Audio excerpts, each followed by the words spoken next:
लाडकी बहीण योजनेवरून महायुतीच्या तीनही पक्षांमध्ये श्रेयवादाची चढाओढ पाहायला मिळते।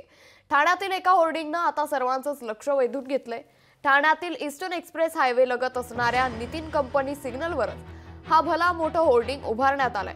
या होर्डिंगवरून अजित पवार गायब आहेत। दरम्यान याचाच आढावा घेतलाय आमचे प्रतिनिधी शुभम कोळी यांनी। लाडक्या बहिणींना मुख्यमंत्री एकनाथ शिंदे आज त्यांच्या थेट दारी जाऊन जे आहे ते भेट देणार आहेत।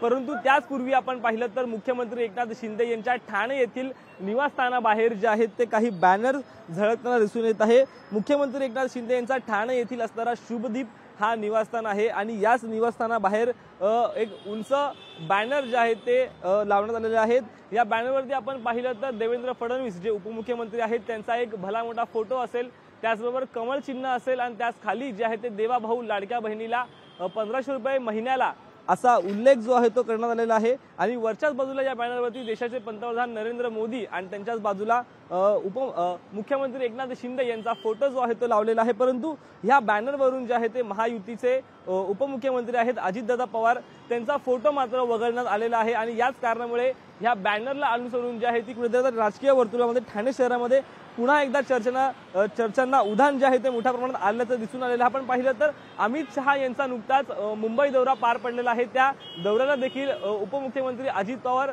यांची जी आहे ती दांडी कुठेतरी दिसून आलेली आहे। त्याचमुळे हा बॅनर देखील आता चर्चेत आलेला आहे। निश्चित आपण पाहिलं तर आता लाडकी बहीण योजनेवरून आता महायुतीमध्ये देखील कुठेतरी चढाओढ एकंदरीत पाहायला मिळते। व्हिडिओ जर्नलिस्ट राजेशसह शुभम कोळी, लोकशाही मराठी, ठाणे। लोकशाही मराठी ऐका, पहा, जागरूक रहा।